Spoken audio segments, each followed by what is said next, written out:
Assalamualaikum warahmatullahi wabarakatuh. Perkenalkan, namaku Friselia Hanasa Fitri Ahmad, NIM 20466271 PT 08618. Di sini saya akan menyampaikan materi guna memenuhi UTS semester gasal mata kuliah Ilmu Reproduksi Ternak, Fakultas Peternakan Universitas Gadjah Mada.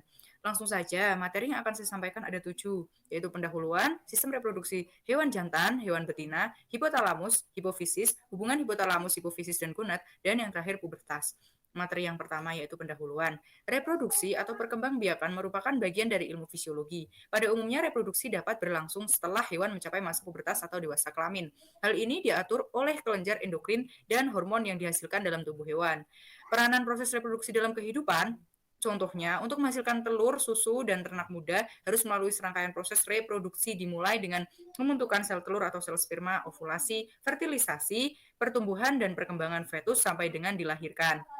Materi yang kedua yaitu sistem reproduksi hewan jantan yang terdiri dari gonad atau sepasang testis, kemudian saluran kelamin yang terdiri dari epididymis, ductus deferens, uretra. Yang ketiga ada kelenjar kelamin tambahan seperti kelenjar vesicularis, kelenjar prostat, kelenjar bulbo, uretralis, ductus atau sistem saluran.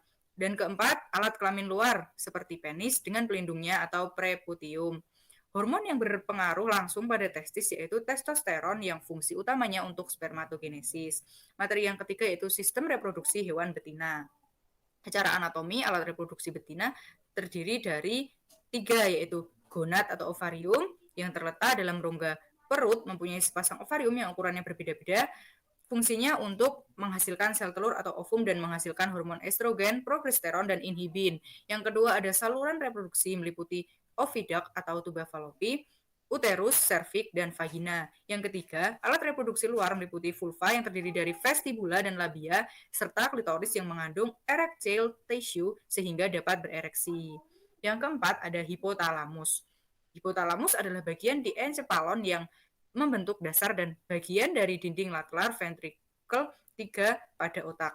Sangat erat hubungan dengan pituitari. Hipotalamus terdiri dari mamillare, media, paraventricle, nuklei, dan supraoptik nuklei. Secara kemikalia, hormon reproduksi dapat dibedakan dalam 2 kelas, yaitu peptid dan protein hormones yang dibentuk oleh pengikatan serial asam amino, serta steroid yang dikarakteristik oleh adanya inti siklopentano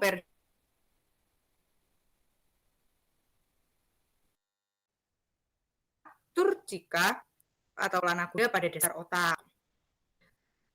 Terdiri dari 2 bagian, yang pertama anterior lobe dan posterior lobe.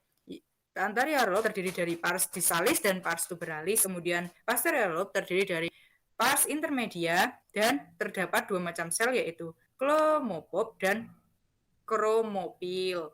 Materi yang keenam yaitu hubungan hipotalamus, hipofisis, dan gonad. Seperti gambar di samping, sekresi gonadotropik, hormon dari pituitaria anterioria dikontrol oleh peptide releasing hormone yang diproduksi oleh neurosecretory cells di hipotalamus. Satu peptide gonadotropik releasing hormone menyebabkan pelepasan FSH dan LH.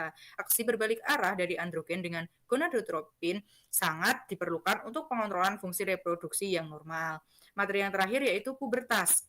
Seperti gambar di samping ada organ reproduksi rumansia, jantan, dan betina. Pubertas adalah waktu di mana organ reproduksi mulai berfungsi sehingga perkembangbiakan dapat terjadi.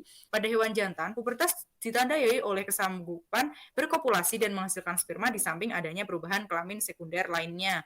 Pada hewan betina, pubertas dicerminkan terjadinya estrus dan ovulasi. Sekian yang dapat saya sampaikan. Terima kasih. Wassalamualaikum warahmatullahi wabarakatuh.